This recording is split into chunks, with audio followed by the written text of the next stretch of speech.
সরকারকে এই 3 বাংলাদেশিকে হত্যার বিষয়ে ভারতের বিরুদ্ধে আন্তর্জাতিক আদালতে মামলা করার আবেদন জানাচ্ছি।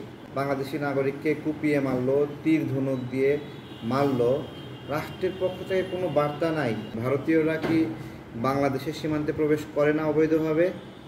কখনো দেখেছেন কোনো ভারতীয়কে কুপিয়ে হত্যা করা, গুলি দিয়ে হত্যা করা, মেরে ফেলা কখনো ঘটনা ঘটেছে? তাহলে ভারতে এই ঘটনাগুলো কেন ঘটছে?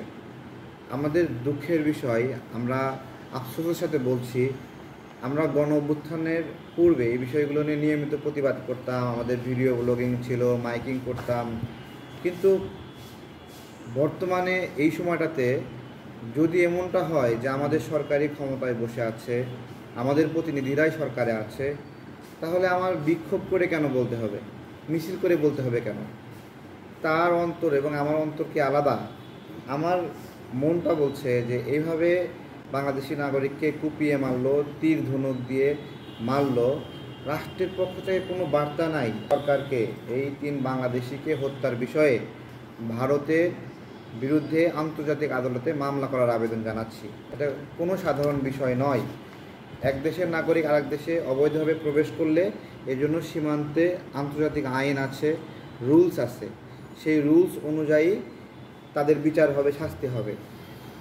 এবং এই শাস্তিটা এরকম না যে গুলি করে মেরে ফেলা, এই শাস্তি এরকম না যে কুপিয়ে মারা, এই শাস্তি এরকম না তাকে তীর ধনুক দিয়ে মারা।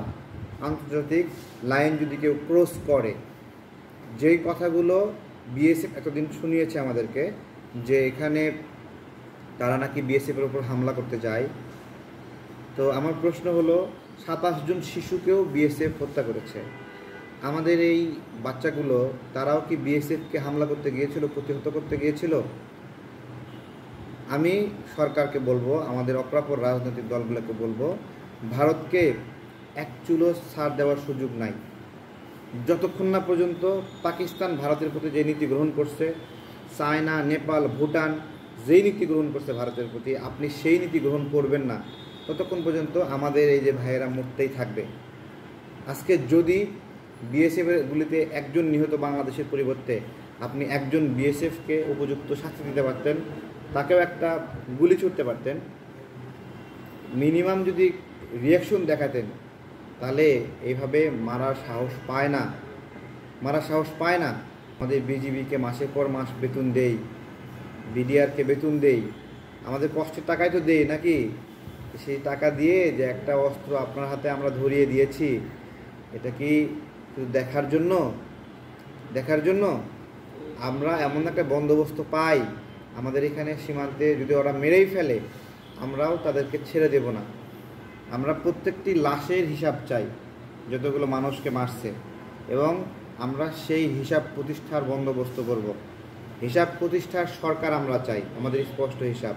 আমরা এমন একটা বন্দোবস্ত চাই, আমাদের সন্তানরা সামরিক প্রশিক্ষণে প্রশিক্ষিত হবে, মারতে আসলে তারা মারতে পারবে, প্রতিরোধ করতে পারবে। আমাদের যুবকরা মুখিয়ে আছে এই প্রতিরোধ করার জন্য, মুখিয়ে আছে সামরিক প্রশিক্ষণ নেওয়ার জন্য, তারা তাদের ভাইদের হত্যার জবাব নেওয়ার জন্য প্রস্তুত আছে।